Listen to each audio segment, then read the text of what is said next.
Cela ne veut pas dire qu'elle ne peut pas donner des arguments qui peuvent être... Non, mais c'est que quand une femme refuse l'instruction, faisons ceci. Ah, oui, là on parle du refus catégorique. Ah ouais, faisons ceci. Non, moi je fais ça. Faisons ceci. C'est une femme têtue qui ne coûte pas.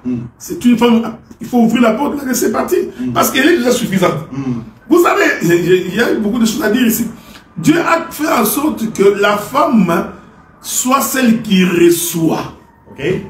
C'est pourquoi Jésus a dit aux disciples, lorsque mes paroles demeureront en vous, donc vous êtes créés pour recevoir. C'est alors que vous demandez. C'est la loi de la nature. Alors c'est pourquoi même quand tu es une femme, quand tu rentres dans un ménage, même si tu crois trop connaître, essaye quand même d'être modéré. Oui, laisser de la place pour que tu reçoives l'instruction. Sans quoi tu feras un mauvais mariage. Cela ne veut pas dire que l'homme ne peut pas se tromper. Non, ce n'est pas ce que j'ai dit. Mais dans la nature humaine, c'est comme ça. Est-ce que vous remarquez ça? Donc, quand Dieu donnait cette instruction à l'homme, la femme n'était pas créée. Dieu vient manifester la femme. Je vous dis, bien aimés frères, c'est Adam qui a tout enseigné à Ève. C'est Adam qui a dit, tel animal s'appelle chèvre, l'autre là c'est mouton, c'est le crocodile. Parce que quand Adam donnait les noms, la femme n'était pas. Comment tu vas enseigner des choses pour lesquelles tu n'as pas donné les noms? Ouais, vous comprenez ce que je dis? C'est-à-dire que celui qui enseigne, c'est celui qui connaît. Donc Adam, je ne sais pas qu'est-ce qui lui est arrivé. Pourquoi Adam a-t-il appelé cet animal le lion? Donc Adam savait pourquoi il l'a appelé lion. Mais la femme, elle ne sait pas pourquoi Adam l'a appelé lion. Donc Adam avait la connaissance du lion. Maintenant, quand la femme vient, la première église, vous voyez, Adam dit, toi, ça, je l'ai appelé lion. Mais la femme ne savait pas pourquoi on l'a appelé lion. C'est pourquoi Paul est rentré là-bas pour dire que Adam a été créé le premier. C'est-à-dire, Adam avait l'instruction avant toi. Voilà pourquoi dans l'ordre doctrinal des choses, Paul vient dire que la femme écoute l'instruction avec une entière soumission. En fait, je vous ai dit ici que silence ici, soumission, ne veut pas dire qu'elle est devenue boubou. Non, non, elle n'est pas chercher l'explication dans non, ça ne parle même pas. C'est comme ça que beaucoup de gens ont abusé les sœurs d'autrui. C'est la Bible dit, écoute l'instruction en silence. L'instruction dont il écoute en silence, ce n'est pas forcément pendant que tu prêches. Parce que pendant que tu prêches, elle peut parler. Elle n'a pas péché, elle n'a commis aucun péché. L'instruction qu'elle écoute en silence, c'est écouter la voix de Dieu. Cette voix de Dieu fait en sorte que nous tous, comme épouses, nous devons nous soumettre à sa volonté. Mais comme ce sont des choses spirituelles, il faudrait que doctrinalement aussi, lorsque nous entrons dans une église, que nous voyons des femmes assises en train d'écouter l'homme parler. C'est-à-dire que même les autres hommes sont comme des femmes et doivent s'asseoir et écouter. On continue avec Acte 2, 17, 18. Alors, maintenant, ça c'est l'argument qu'avancent les gens de pour. Tu comprends? Pour le ministère de la femme. Ils disent, il est écrit, dans les derniers jours, Dieu dit, je répandrai de mon esprit sur toute chair. Vos fils et vos filles prophétiseront, vos jeunes gens auront des visions, et vos vieillards auront des songes. Oui, sur mes serviteurs et mes servantes. Dans ces jours-là, je répondrai de mon esprit et ils prophétiseront. On parle bien de serviteurs et servantes, docteur. Voilà. Alors, les gens appuient ceci pour dire que non, voilà, effectivement, c'est une preuve comme quoi Dieu n'a pas fait de distinction. Tu sais, avant d'entrer en Canaan, avant d'entrer, me fait rire. Vous savez, avant d'entrer en Canaan, il faut explorer les pays. Parce que quand tu n'explores pas les pays, tu auras des difficultés.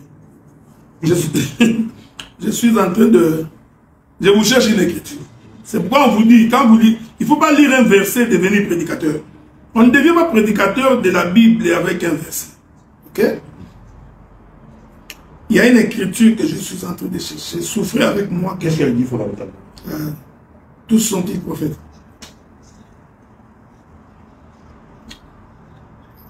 C'est dans le livre d'un Corinthiens. Cherche ça. Bon, attendez, hein. C'est très important parce que si je ne donne pas cette écriture-là, en attendant que tu me trouves cette écriture-là, je prends le livre d'un Corinthiens. Un Corinthiens, le chapitre 12. Ok? Corinthiens 12, 29. Toi, tu as pris 9, tu as trouvé? Moi, j'ai celui que tu veux me donner, 12, 29. Non. 12. Ah, ok, donc voilà. Tous sont-ils apôtres, tous sont-ils prophètes? Tu es dans quoi? C'est 1 Corinthiens 12, 29. Ok. Je vais lire ça. 1 Corinthiens, chapitre 12, 29. J'étais tenté de... Bon, on va d'abord lire ça. Après, je vais revenir ailleurs. Prenons 1 Corinthiens, chapitre 12, verset 29. Lisons. Je commence par le verset 27. Vous êtes les corps de Christ. Et vous êtes ses membres. Chacun pour sa part. Chacun pour sa part. Voilà. Donc quand la Bible dit que tous prophétiseront, il faut faire très attention. Ok? Tous ne veut pas dire tous. Dieu a établi dans l'église premièrement des apôtres, secondement des prophètes, troisièmement des docteurs. Ensuite ceux qui ont les dons de miracles.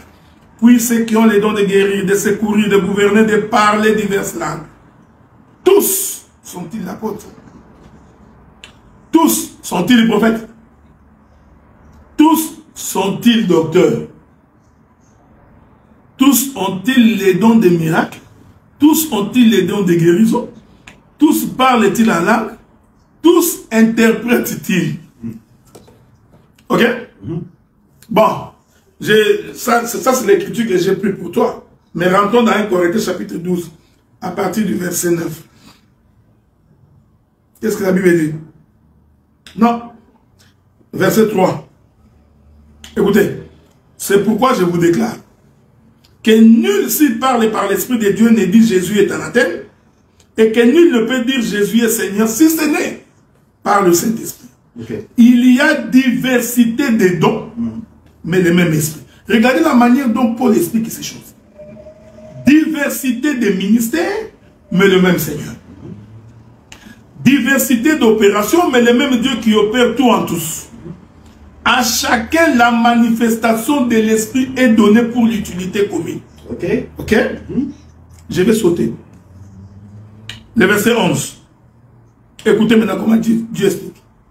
Un seul et même esprit opère toutes ces choses, les distribuant à chacun en particulier comme il veut. Maintenant, pour expliquer ça, il va toucher le corps de l'homme. Il dit, car comme le corps est un, ok, et a plusieurs membres, et comme tous les membres du corps, malgré le nombre, ne forment qu'un seul corps, ainsi en est-il de Christ.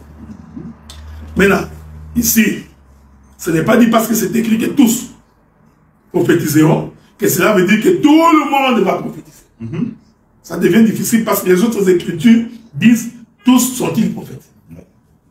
Et Paul continue pour dire diversité des dons répartis à chacun selon la grâce de chacun.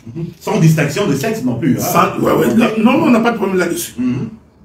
Mais la question que nous nous posons, parce que quand tu lis Actes des Apôtres, cette écriture-là, Pierre l'a ramassée dans le livre de Joël chapitre 2. Ok? C'est Joël chapitre 2 qui dit, dans les derniers jours, je répandrai de mon esprit sur toute chair. Première question. Qu'est-ce que signifie toute chair?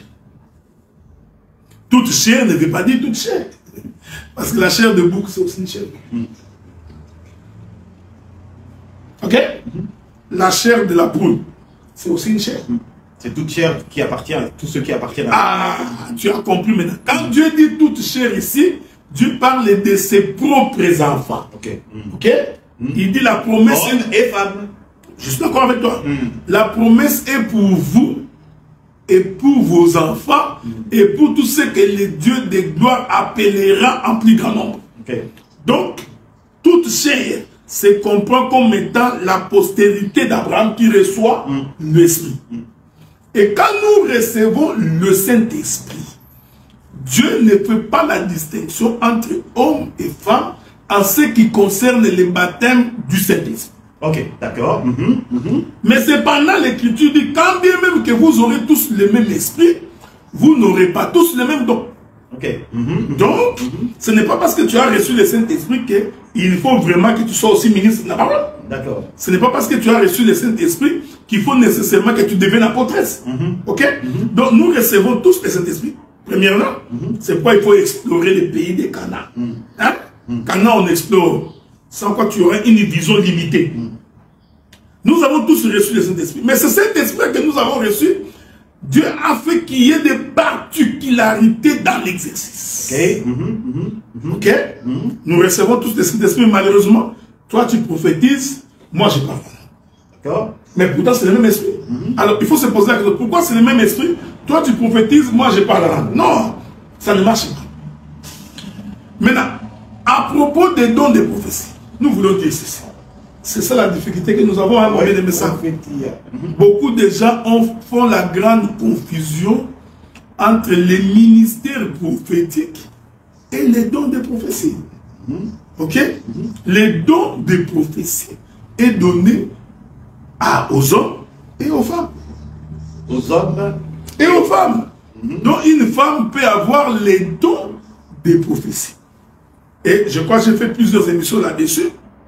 Myriam, en fait, la sœur à Moïse, elle avait le don de prophétie ou elle était prophétesse, c'est ça qu'on dit? Oui, la prophétesse Myriam. Okay. Elle était prophétesse, non? Pas officiellement, mais elle a prophétisé.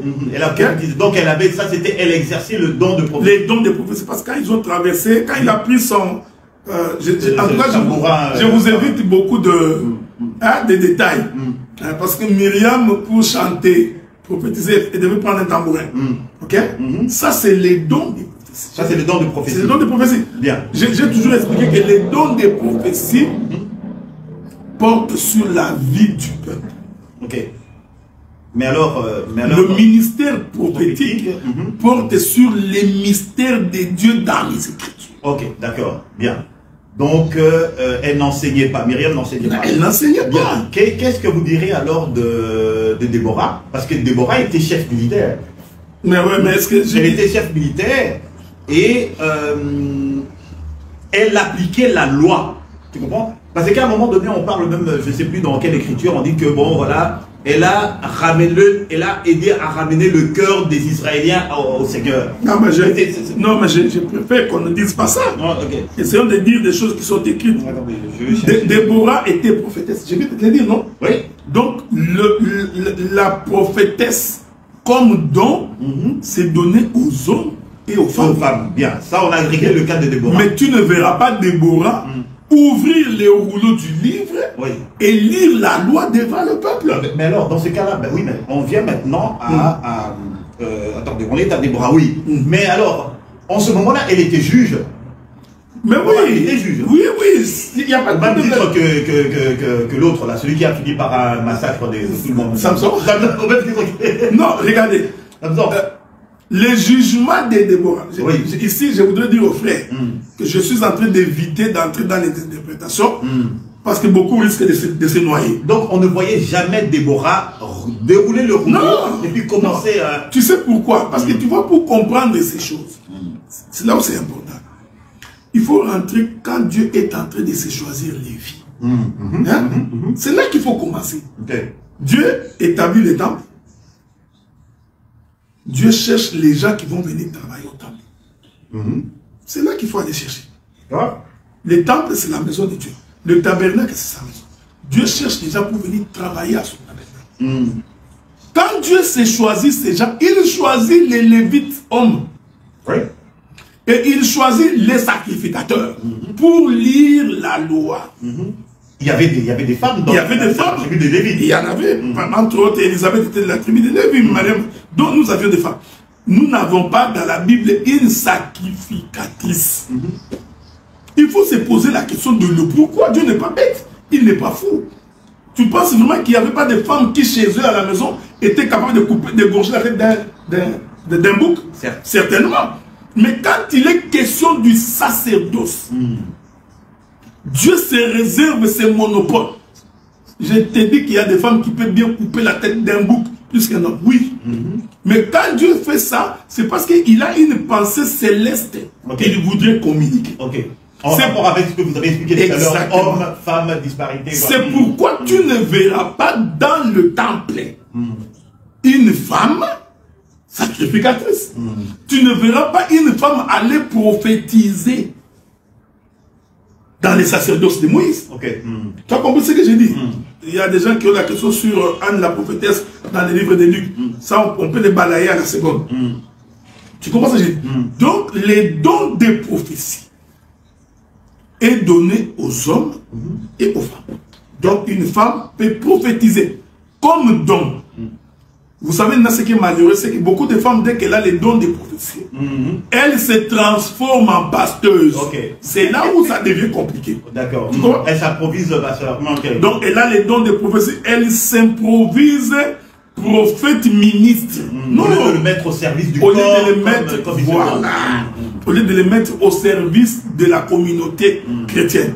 Donc, je l'ai dit, je le répète, une femme peut prophétiser. Une femme peut parler de Jésus. Myriam répondait aux questions. Tu peux poser la question à une sœur, elle répond. Elle n'a pas péché. Mais, lorsque nous nous assemblons, là nous formons un corps, la doctrine doit être respectée.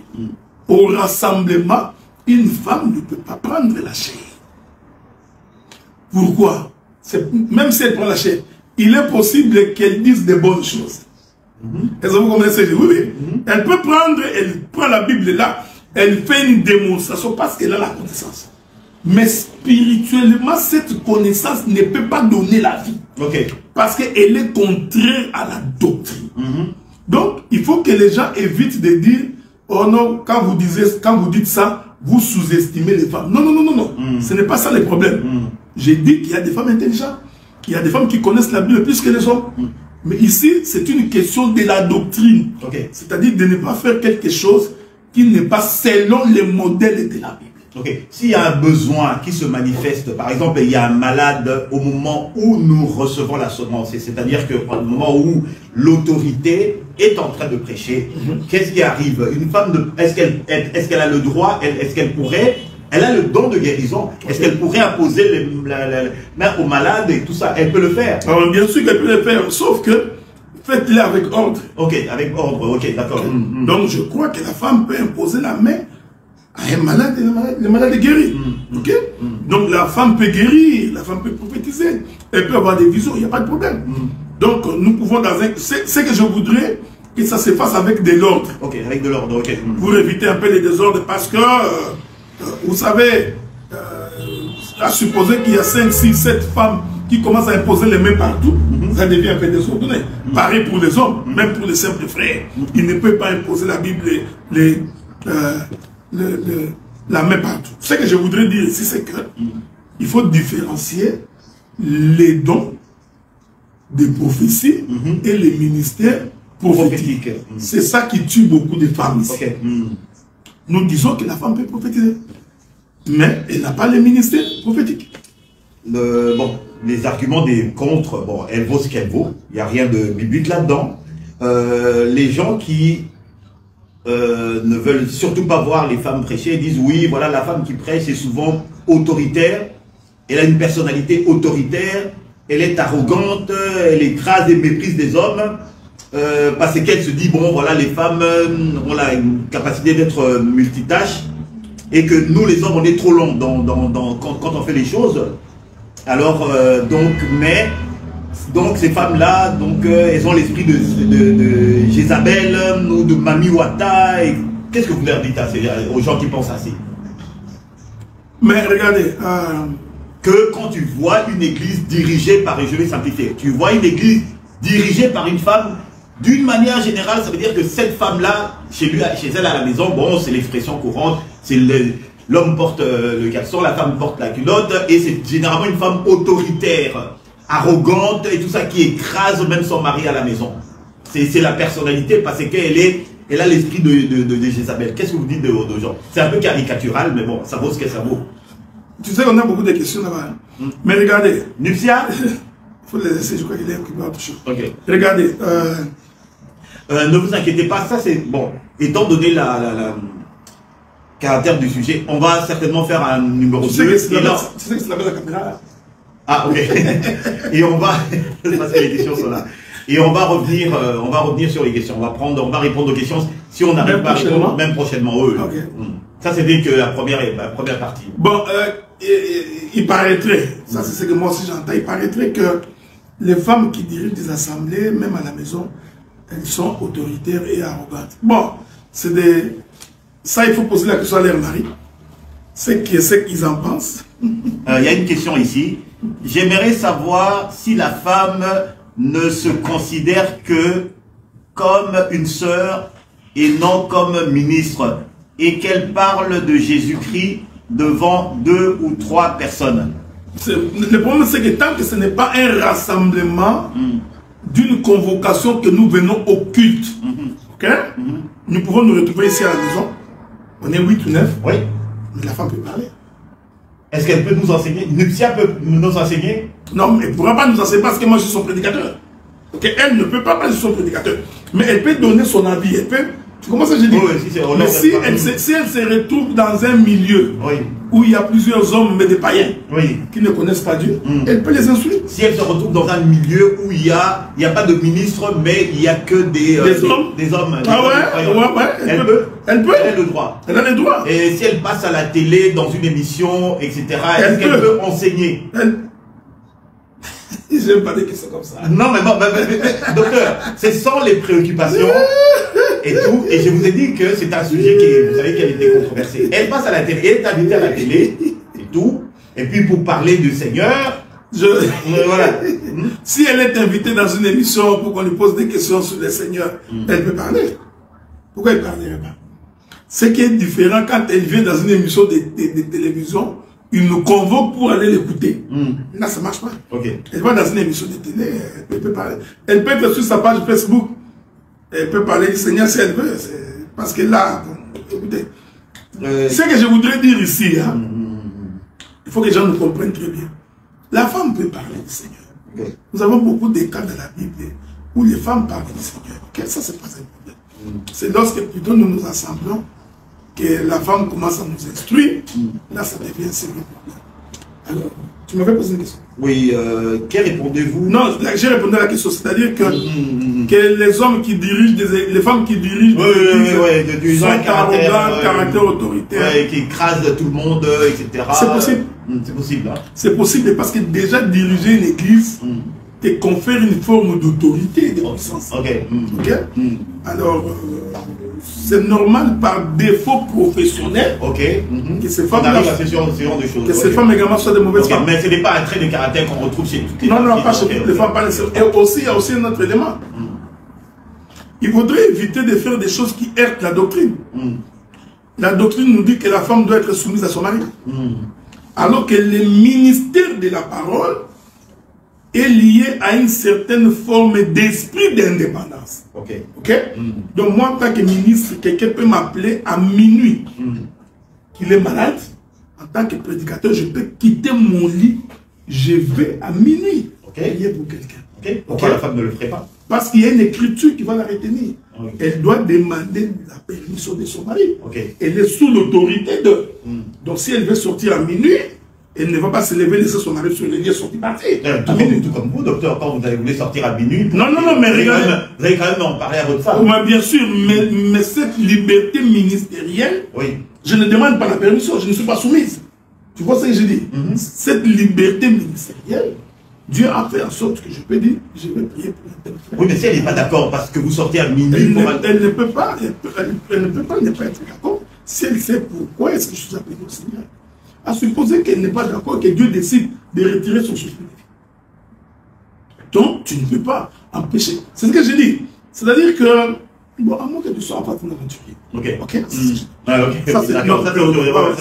Mais la femme, elle peut être mariée à un païen qui ne connaît pas ton Dieu. Mais le païen va dire, tu ne sors pas. Tu ne sors pas. Elle sort à minuit pour aller prier chez un frère. Le frère était super excité parce qu'elle n'a plus de Viagra.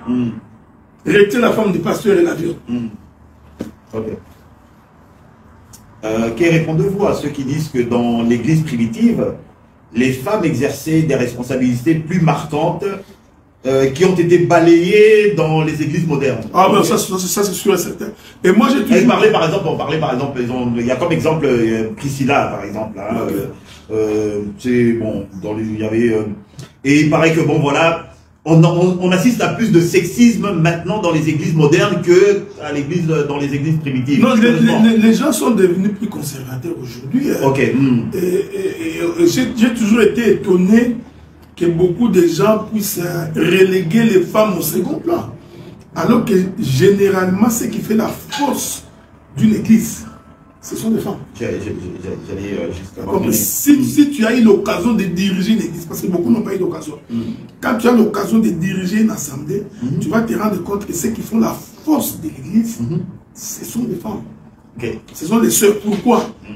Sur le plan évangélique même, quand nous sortons dehors, les femmes ont plus de facilité d'aborder les gens que les hommes. Donc c'est un atout que Dieu, c'est pourquoi la Bible parle des femmes messagères. En dépit du fait qu'on peut en donner l'interprétation, donc c'est un élément. Et quand une église a des sœurs qui craignent Dieu et remplies du Saint-Esprit motivé, une telle église, la prospérité, la multiplication est beaucoup plus facile parce que c'est une grâce que le Seigneur nous accorde. Nuptia, tu voudrais intervenir? Est-ce que je peux te poser une question à toi directement parce que tu fais partie des assemblées, que j'allais poser une question qui concerne les assemblées? D'accord. Rapprochons un peu pour qu'on puisse t'entendre. Que pensez-vous des gens qui disent que dans les assemblées des saints, les femmes n'ont pas leur place, qu'elles sont réduites à des rôles subalternes? J'ai pas de réponse à ça. Vous n'avez pas de réponse à ça? Non, j'ai pas de réponse. Vous n'avez pas d'opinion? Non. Elle ne veut tout simplement pas aborder et continuer. Est-ce que vous avez le sentiment dans nos assemblées d'être mis à l'écart et tout ça, et que les hommes ont trop de responsabilités, qu'il y a certaines choses que vous pensez, qu'il y a certaines choses que vous ferez certainement mieux que les hommes? Je ne me sens pas à l'écart en fait. Je me sens pas à l'écart. Oui. Je me sens à ma place. Des choses que moi je gère, que la femme gère, que l'homme ne gère pas. Ok. Je vais prendre l'exemple le nettoyage et tout. Je sers Dieu en nettoyant. Ok. Voilà. Et aussi en étant secrétaire. En étant secrétaire aussi. D'accord. Voilà. Donc je use de mon temps, par exemple en semaine, pour aller m'assurer que tout va bien à l'église et tout. Dans l'assemblée, donc je me sens...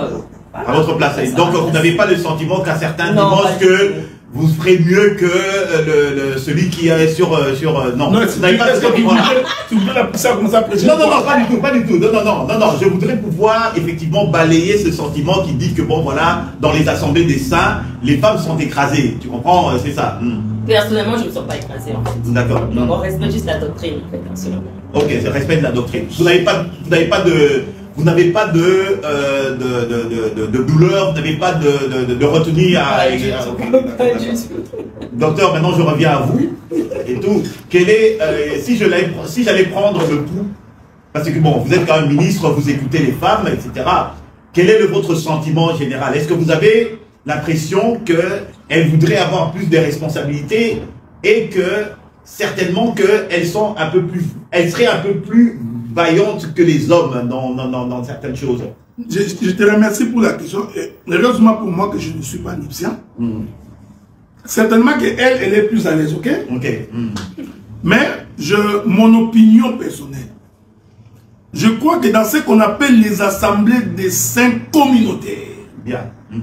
Je considère pour ma part que les femmes ne sont pas à leur place. Ah, ok. Donc, c'est une opinion tout à fait personnelle. Bien. Parce que je suis né, grandi dans ce qu'on appelle les assemblées des saints. Ok. Communautaire. Ok. D'ailleurs, je suis dans les projets de quitter cette notion de l'assemblée des saints communautaires. Ce n'est pas une notion. Je commence à trouver que c'est exagéré. Il y a du n'importe quoi là-dedans. D'accord. Okay? Mais dans cette structure dans laquelle nous avions évolué, les femmes ne faisaient rien. Les sœurs ne faisaient rien. Je m'excuse beaucoup, mais à part, les gens pensaient que les femmes ne servent que pour préparer les foufous que les hommes mangent, qu'ils ont pris la culture africaine où la femme n'avait pour tâche que des tâches domestiques, ils l'ont transposé dans l'église de Dieu, dans l'église du Seigneur, comme si le travail de la femme c'est nettoyer l'église, balayer l'église, nettoyer les bancs. Vous voyez? Donc, à part ça, et puis finalement, si on peut le voir un peu en train de chanter, nous ne voyons pas, nous n'avons pas vu, dans la plupart des cas, les sœurs exercer les dons de guérison. Ok. Ok? Pourquoi ils n'exerceraient pas? Les sœurs en train de chasser les démons. Du tout. Je m'excuse beaucoup, mais nous allons voir un frère qui, au nom de Jésus, il met quelqu'un à genoux, chasse les démons. Mais pourquoi les sœurs ne le feraient pas? Ok. Pas parce qu'elles ne le veulent pas, non, pas parce qu'elles n'ont pas le désir, mais parce qu'on leur donne tout simplement la structure. Donc, c'est pourquoi quand il y a cette lourdeur de structure qui fait quand tu gères l'église, il faut d'abord, comme leader, être capable de discerner, de distinguer les talents, les dons et les mettre pour l'utilité commune. Ok? Nous n'avons pas des sœurs qui prophétisent à longueur de journée. C'est-à-dire que je peux m'asseoir comme ça avec une sœur, je reçois quelqu'un, pendant que nous parlons, elle est capable d'avoir une vision. La seconde. Vous voyez? Donc, nous n'avions pas développé cela au milieu de nous. Donc, vous reconnaissez quand même ça. Tu comprends ce que j'ai dit? Donc, c'est possible que Nipsia se sente tout à fait à l'aise. Oui. Certainement parce qu'elle... Ça vient, ça vient. Parce qu'elle... Ça vient. Attends un peu. Attends. Donc, tout simplement parce que... D'ailleurs, c'est parce que c'est moi qui lui ai donné certaines responsabilités. Tu comprends? Si je lui avais donné des responsabilités, elle allait se plaindre que je ne fais rien dans cette église-là.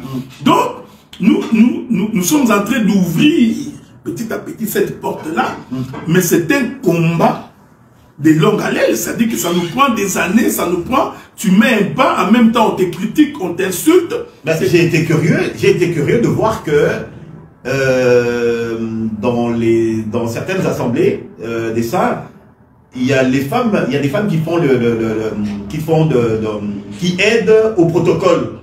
Et les gens, il semblerait que les gens sont, en fait, les purs et durs, vous voyez ce que je veux dire? Il semblerait que les gens, les purs et durs sont totalement choqués. Tu vois, parce qu'ils estiment que c'est un non-respect de la doctrine. Tu as vu? Ça, ce sont des éléments où nous devrions en principe parler. J'ai entendu ça aussi. Je crois qu'on fera même un partage là-dessus.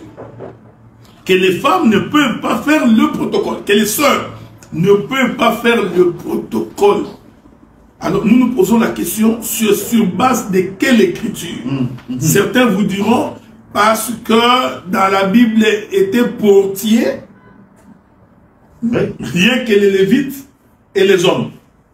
Alors, je me suis posé la question, est-ce que être protocole est similaire au portier du temps lévitique?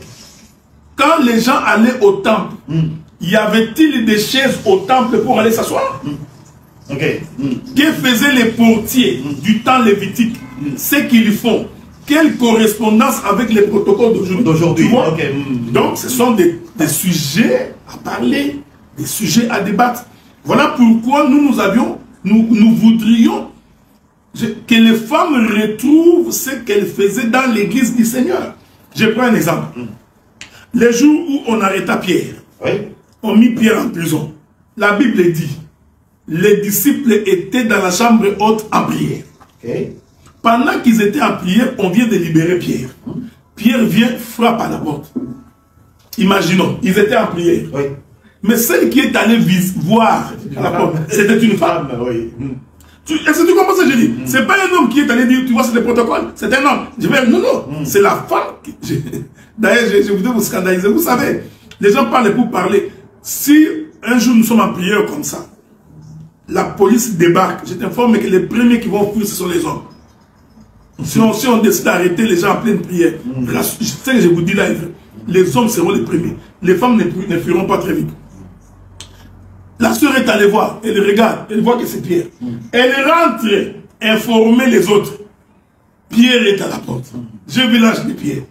Donc ouais, est-ce que ça a à voir avec les portiers? C'est pourquoi moi personnellement, je considère que nous n'avions pas donné aux sœurs suffisamment de place dans l'église aujourd'hui pour l'œuvre de Dieu. docteur, comment... bon, je pense que, étant donné l'heure avancée, on va s'arrêter là. Oui, ok, on va s'arrêter bientôt. Docteur, quand même, les assemblées des saints sont réputées pour aller en profondeur. C'est-à-dire que les Écritures sont abordées avec beaucoup de profondeur, beaucoup de sagesse, parce qu'effectivement, on y retrouve des docteurs, des apôtres, qui sont les garants de doctrine. Comment expliquez-vous qu'il y a autant de disparités entre deux églises qui ont la même confession? Parce que finalement, la Bible, elle a une interprétation, n'est-ce pas? L'intelligence qui est contenue dans la parole, eh ben, je pense que lorsqu'il y a une parole qui est donnée, est-ce que moi je peux la comprendre à ma manière, toi de la comprendre à ma manière? Moi finalement, c'est pour cette raison-là que les gens, ceux qui sont à l'externe, nous disent que ben, finalement, qu'est-ce qui fait que bon, pourquoi est-ce que vous pensez avoir le monopole de la connaissance en ce qui concerne les Écritures? Non, d'abord c'est une prétention qui est de dire qu'il n'y a que nous qui avons le monopole de la connaissance des Écritures. Moi je n'ai jamais eu cette attitude-là. Je crois que la petite grâce que le Seigneur m'a accordée, j'essaie de partager avec les autres. Donc, personne ne peut prétendre détenir le monopole de la connaissance des Écritures. Mais il faut quand même être honnête et reconnaître qu'en ce qui est de la connaissance, en tout cas dans les assemblées des saints, Dieu nous a quand même fait grâce. Il y a cette grâce. Oui, d'avancer beaucoup plus que tous les autres là, dans la compréhension des Écritures. Donc aujourd'hui, nous partageons cette connaissance ici avec tout le monde. Ceux qui veulent revoir leurs enseignements, leur manière de vivre avec l'aide du Saint-Esprit, ils le font librement. Ceux qui ne veulent pas, ils ne veulent pas. En tout cas, ça c'est un peu ma conception des Écritures. Mais qu'il y ait des différends entre nous, ça existerait toujours. Le problème se trouve entre nous, c'est dans l'interprétation des textes. C'est là. Est-ce qu'on a des précédents sur le plan... Oui, mais je crois que il y a eu beaucoup de précédents. C'est pour cette raison-là qu'il y a eu la conférence de Jérusalem. Donc, s'il y a eu différents, c'est à cause de ça. Donc, c'est un peu ça. J'ai d'abord pris le livre de 1 Corinthiens chapitre 6, le verset 1er. Si quelqu'un de vous, lorsqu'il a un différend avec un autre, donc Paul le dit, ose-t-il plaider devant les juges et non devant les saints? Donc, déjà, cette écriture prouve, même quand nous prions ensemble, on peut avoir des différends. Le Seigneur nous conseillerait d'aller non pas vers les juges, mais vers le saint. Il y a une autre écriture que je cherche, que le Seigneur... c'est le frère Jacques qui l'a dit. Je ne sais pas si j'ai trouvé cette écriture-là. Voilà. C'est Philippiens, c'est toujours Paul. Paul, Philippiens chapitre 3, le verset 15. Nous tous donc qui sommes parfaits. Nous tous donc qui sommes parfaits. Il s'adresse à... Non, mais... la même... Ah ouais. Écoutez ce qu'il dit. Ayons cette même pensée. Si vous êtes en quelques points de notre avis, Dieu vous éclairera aussi là-dessus. D'accord. Donc nous pouvons avoir des avis différents. Nous restons frères, nous restons dans la même assemblée et tout. Cela ne peut pas faire l'objet d'une division. Donc nous partagerons, on ne se met pas d'accord, on discute, on mange les foufous et puis on finit. Nifia voulait intervenir. Nifia, tu avais une question? Tu as fini. Tu es sûr que... J'ai répondu à cette question pendant que je parlais. Alors, étant donné l'heure avancée, bon, on a commencé un petit peu en retard, nous pensons également à nos frères et sœurs qui sont à l'étranger et pour lesquels on a un décalage horaire. Nous allons nous arrêter là pour ce soir et on se retrouve dans 2 semaines par la grâce de Dieu pour la seconde partie de l'émission. Et je vous encourage vivement à faire vos commentaires et surtout à envoyer vos questions. Comme ça, on va pouvoir mettre un accent particulier sur les questions qui viennent de vous. Et donc, soyez rassurés qu'on fera notre mieux pour commencer à l'heure. Et on va pouvoir répondre aux questions. Docteur, non, en tout cas, nous vous remercions d'avoir patienté. Il est 18h20 ici, presque minuit passé en Europe. Vous aviez été nombreux. Que Dieu vous bénisse pour votre attention soutenue. Donc, nous sommes là. Donc, je serai en Europe au mois de juin. Ok, vous avez bien de rappeler. Donc, d'abord à l'Assemblée des Saints des Colonnes avec le docteur Guy Roger Bassafouda. Ça va être le 18 juin, de 14h30 à ma fille est en ligne, Jessica, je te salue. Donc, de 14h30 à 17h. Vous avez reçu la réponse du docteur Roger? Non, pas encore, mais on va se parler. Je vais l'appeler, on va se parler. Et puis, après l'Allemagne, je ferai un petit saut en Italie. De l'Italie, quand j'aurai fini, je descendrai à Lyon pour 2 événements, même 3. D'abord, la présentation de mon livre, Les 4 bras du fleuve dans les jardins. Ça va être le 24 juin, c'est un samedi. Tu es mon invité.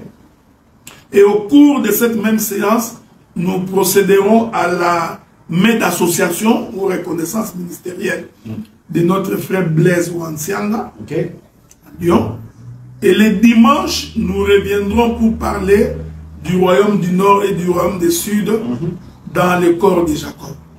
Et quand on finit, je rentre par Bruxelles et quelques jours après, je prends mon vol et je rentre ici. Voilà. D'accord. Donc c'est un peu ça. Et pour notre sœur en Christ, qui est pasteur, qui est maman pasteur, qui a lancé un défi au docteur Adela sous forme d'invitation, qu'on aura un grand débat en privé sur la question du ministère de la Femme.